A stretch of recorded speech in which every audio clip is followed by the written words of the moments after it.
Hello viewers, সবাই কেমন আছেন? আলহামদুলিল্লাহ আমি ভালো আছি। আজকে আপনাদের মাঝে একটা শেয়ার করব, সেটা হলো গরমের মধ্যে লেমন জুস বানিয়ে খেতে পারেন। আর আমরা কিভাবে বানাই তাই আপনাদের কাছে ভিডিওটা আপনাদের কাছে শেয়ার করলাম। তা প্রথমে আমরা লেমন জুস বানাতে লেবুগুলারে ভালো করে পিস কাটে নিব।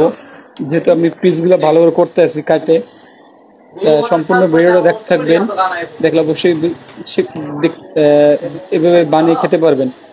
তাই লেবুগুলো ভালো করে পিস করে দেওয়ার পরে আমি এখন ব্লেন্ডারের ভিতরে লেবুটা রেখে জুস করে নিচ্ছি, চিপড়ে নিতেছি ভালো করে লেবুটারে। এইভাবে আমরা আসলে লেবুগুলোরে চিপড়িয়ে দেয়। তারপর পুদিনা পাতা, যেটা পুদিনা পাতা দিয়ে বানাবো, পুদিনা পাতা সেটা ভালো করে ওয়াশ করে ব্লেন্ডারের ভিতরে দিয়ে দিলাম। দেখেন ভালো করে ওয়াশ করে, এভাবে একটু ভালো করে ওয়াশ করে পুদিনা পাতাটা পরিমাণ, অল্প পরিমাণ পুদিনা পাতা থাকবে, অল্প পরিমাণ পুদিনা পাতা ব্লেন্ডারের ভিতরে দিয়ে দিলাম।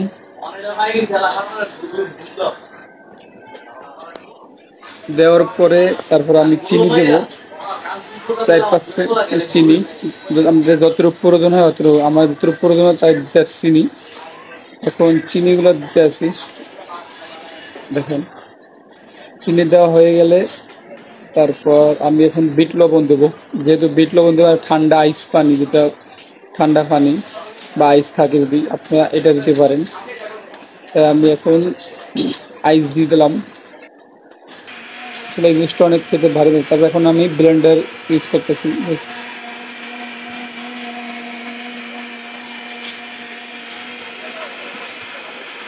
ভালো করে ব্লেন্ডার মিক্সিং করতে হবো।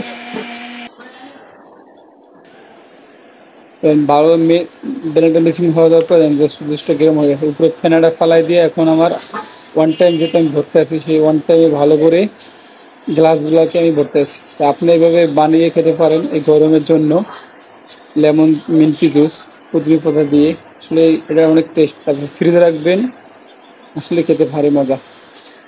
তাই দেখেন আমরা এইভাবে আসলে বানাই থাকি। তা আপনাদের মাঝে শেয়ার করলাম। পুরা 10টা হয়, 10টা যেহেতু আমি ড্রিঙ্কস করতেছি। তারপর আমরা কীভাবে রেফিং করি তা আপনাদের শেয়ার করলাম। এইভাবে মেশিনে দিয়ে বাস অটো